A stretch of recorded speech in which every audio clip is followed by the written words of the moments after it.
আসসালামু আলাইকুম। জুবাইর একাডেমিতে সবাইকে স্বাগতম। আশা করছি সবাই ভালো আছেন। অনেকে আমাদের কাছে প্রশ্ন করে থাকেন যে আমরা আসলে কোন ধরনের সোপ মেকিংটা শিখবো, আসলে অথবা কোন ধরনের সোপ মেকিংটা নিয়ে মূলত আমরা ব্যবসা করব। আসলে আমরা সবাই কিন্তু জানি যে 3 রকমের বা 4 রকমের সোপ রয়েছে। তার মধ্যে এক নম্বর হচ্ছে কোল্ড প্রসেস সোপ, একটা হলো হট প্রসেস সোপ, একটা হলো মেল্ট অ্যান্ড পোর সোপ, অন্যটা হলো সিন্ডেন বার। তো কোল্ড প্রসেস হলো যে আমরা যে ঠান্ডা প্রক্রিয়ার মাধ্যমে যে সাবানগুলো তৈরি করি, অর্থাৎ আমরা ওভারঅল যে আমাদের এখানে ট্রেনিং সেন্টারে যে ধরনের ট্রেনিং গুলো দেওয়া হয় এটা মূলত কোল্ড প্রসেস সোপ মেকিং নিয়ে। অন্যটা হলো হট প্রসেস, অর্থাৎ একটা বাতিং পদ্ধতির মাধ্যমে এগুলো তৈরি করা হয়, অর্থাৎ 3 থেকে 4 ঘন্টা বা 5 ঘন্টা কখনো কখনো এই 4-5 ঘন্টা রান্না বান্নার মাধ্যমে এই সাবানগুলো তৈরি করা হয়। আর একটা হলো মেল্ট অ্যান্ড পোর বা বেজ মেকিং বলা হয়, যে বিভিন্ন রকমের বেজ আমার আশেপাশে নাই। তো চাইলে থাকলে হয়তো দেখাতাম। তো যাই হোক, বিভিন্ন রকমের বেস তৈরি করে গলিয়ে যে নতুন করে একটা নতুন শেপ দেওয়া হয় এটাকে বলা হয় melt and pour soap making. আর একটা হলো সিন্ডেন বার বা সিনথেটিক ডিটারজেন্ট বলা হয়, যেটা আমরা আসলে অনেক সময় বেবি সোপ বলে আমরা চিনে থাকি, অথবা শ্যাম্পু বার হিসাবে চিনে থাকি, বা কন্ডিশনার বার হিসাবে চিনে থাকি, যেগুলো হলো ক্ষার ফ্রি সাবান। তো এই 4 রকমের সাবান মূলত আমাদের চারিদিকে তৈরি করা হয়। এখন কথা হলো আমরা কোন ধরনের সোপ মেকিং নিয়ে কাজ করব। এখানে এই প্রশ্নের উত্তর আসলে খুব সহজে দেওয়া যায় না। এর একটা বড় কারণ হলো এক এক রকমের সোপের মেরিটস ডিমেরিটস উভয় আছে, অর্থাৎ সুবিধা অসুবিধা দুইটা আছে। যেমন কোল্ড প্রসেস সোপ মেকিং, এটা খুবই কার্যকর এক ধরনের সাবান। যদি মনে করেন এই ধরনের সাবানের মাধ্যমে আপনি ব্রণ কন্ট্রোল করবেন, করতে পারেন, মেস্তা কন্ট্রোল করবেন, করতে পারেন, বিভিন্ন রকমের দাগ রিমুভ করতে পারেন, আপনার নারিশমেন্টের জন্য কাজ করতে পারেন, তারপরে বিভিন্ন রকমের সোপ আর্ট নিয়ে কাজ করতে পারেন। যেমন এই ধরনের আমার হাতে দুইটা সাবান আছে, দেখেন কত সুন্দর দেখতে। এই যে এই ধরনের সাবানগুলো যদি মনে করেন আপনারা সোপ আর্ট করবেন, তাহলে এই সোপ আর্ট করার ক্ষেত্রে আপনারা কিন্তু এই কোল্ড প্রসেস সোপ মেকিংটা কিন্তু আপনারা করতে পারেন। অর্থাৎ আপনি যদি চান যে একটা সাবানের মাধ্যমে মানুষের প্রকৃতপক্ষে উপকার করবেন, সেই উপকারটা এই কোল্ড প্রসেস সাবান থেকে করা সম্ভব। অর্থাৎ স্কিনের যে প্রবলেমগুলো আছে, ব্রাইটেনিং এর জন্য, হোয়াইটেনিং এর জন্য, ময়শ্চারাইজিং এর জন্য, নারিশমেন্টের জন্য, একনে কন্ট্রোলের জন্য, হ্যাঁ, তারপরে ত্বক সফট করার জন্য, এই ধরনের প্রবলেমগুলোর সলিউশন আপনারা কোল্ড প্রসেস সোপ মেকিং এর মাধ্যমে পাবেন। তবে এটার একটা বড় অসুবিধা হলে এই ধরনের সোপে যেহেতু হিট ব্যবহার করা হয় না, সেক্ষেত্রে এটাকে কিউরিং করতে আপনাকে প্রায় 1 থেকে 1.5 মাস পর্যন্ত অপেক্ষা করতে হতে পারে। তবে প্রথম দিকে হয়তো বা 1 মাস অপেক্ষা করতে হতে পারে, পরবর্তীতে প্রতিদিন যখন আপনার এটা বানাবেন একটা পর্যায়ে দেখা যাবে যে এখান থেকে ধীরে ধীরে আপনার প্রোডাকশন গুলো বের হবে। অর্থাৎ প্রতিদিন তৈরি করবেন, আর একটা পর্যায়ে অর্থাৎ 1 মাস বা 1.5 মাস পরে দেখা যাবে যে এই সাবানগুলো আপনার কিউরিং হয়ে রেডি হয়ে আপনাদের সামনে চলে আসবে। যেমন আমরা এখানে বিভিন্ন সময় বিভিন্ন রকমের সাবানগুলো তৈরি করেছি, এবং প্রতিটা সাবানের কিন্তু আমরা ডেট দিয়ে রেখেছি। অর্থাৎ এটা আজকে তৈরি করেছে, এটা কালকে তৈরি করেছে, 1 মাস পরে দেখা যাবে যে এই সাবানগুলো আবার অনেকগুলো বের হয়ে যাবে। আবার এই পাশে দেখেন, এই পাশে আমরা কিছু সাবান, কিছু জাফরান সাবান তৈরি করেছি, অরিজিনাল জাফরান সাবান। এই সাবানগুলো দেখা যায় যে আমরা একটা দিন গতকালকে তৈরি করেছি, এটা 1 মাস পরে আবার রেডি হবে। তো কোনোটা 1 মাস পরে, কোনোটা আগে, কোনোটা পরে, অর্থাৎ কন্টিনিউয়াস যখন আমরা তৈরি করব তখন এই আগে পরে যখন বের হবে তখন আমাদের এই প্রবলেমগুলো আমরা ফেস করব না। তো মূলত আমরা যেটা বোঝাতে চেয়েছি যে আমরা যখন এই ধরনের সাবানগুলো তৈরি করব, আমাদের একদিক থেকে কোল্ড প্রসেস সাবানগুলো মানুষের উপকার করা সম্ভব।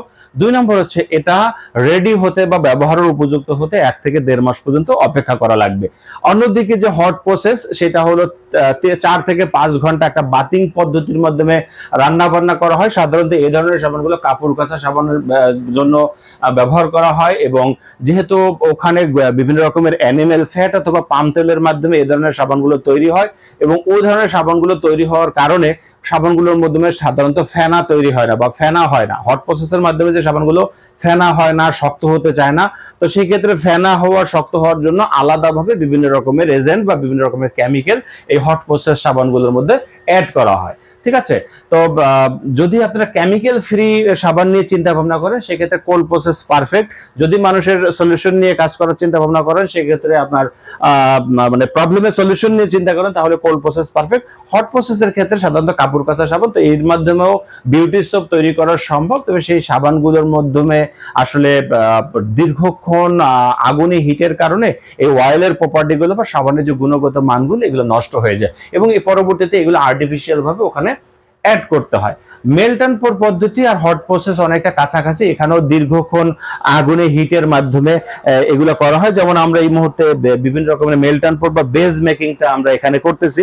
আমরা এখানে ট্রান্সপারেন্ট বেজ আমরা তৈরি করব, সেজন্য এখানে প্রায় 12 কেজির একটা রেসিপি করা হচ্ছে।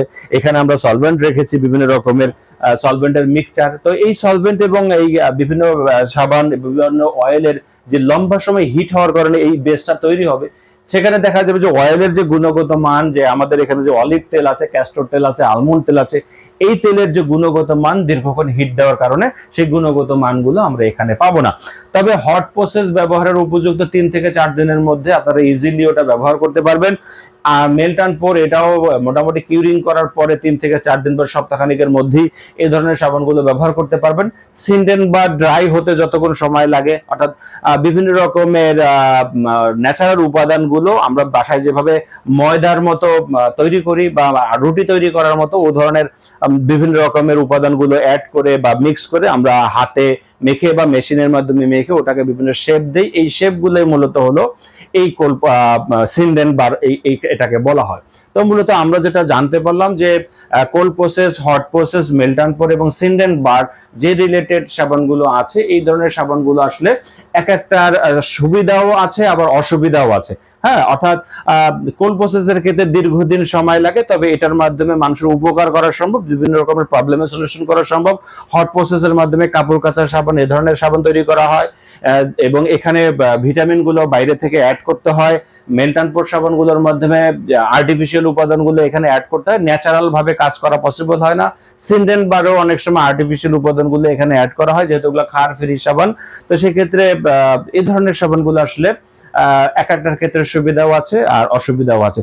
তো আমাদের ক্ষেত্রে আমরা যদি সারাংশ বলি যে কোন ধরনের সাবান নিয়ে আমরা মূলত কাজ করব, আমরা সব সময় সবাইকে পরামর্শ দিই কোল্ড প্রসেসের আসলে বিকল্প নাই।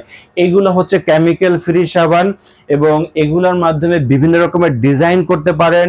বিভিন্ন যত প্রকার সাবানের কোয়ালিটি আছে, যেমন টিএফএম থেকে শুরু করে TFM, free metal, free alkali, pH, hardness, cleansing, bubble, conditioning, iodine, INS, সকল ধরনের প্রপার্টি এই কোল্ড প্রসেস গুলোতে মেনটেন করা পসিবল হয়।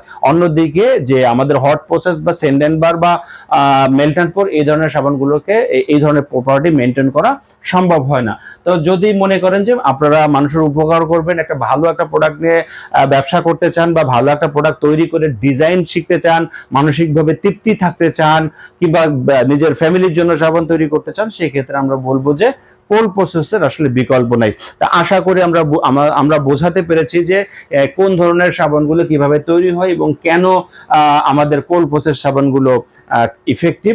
কারণ এখানে ন্যাচারাল উপাদানগুলো দিয়ে তৈরি হয়, সুপার ফ্যাটিং করা পসিবল হয়, যাতে করে মানুষের ত্বকের জন্য একটা পারফেক্ট সলিউশন হিসাবে কাজ করে। তো সবাই ভালো থাকবেন, সুস্থ থাকবেন।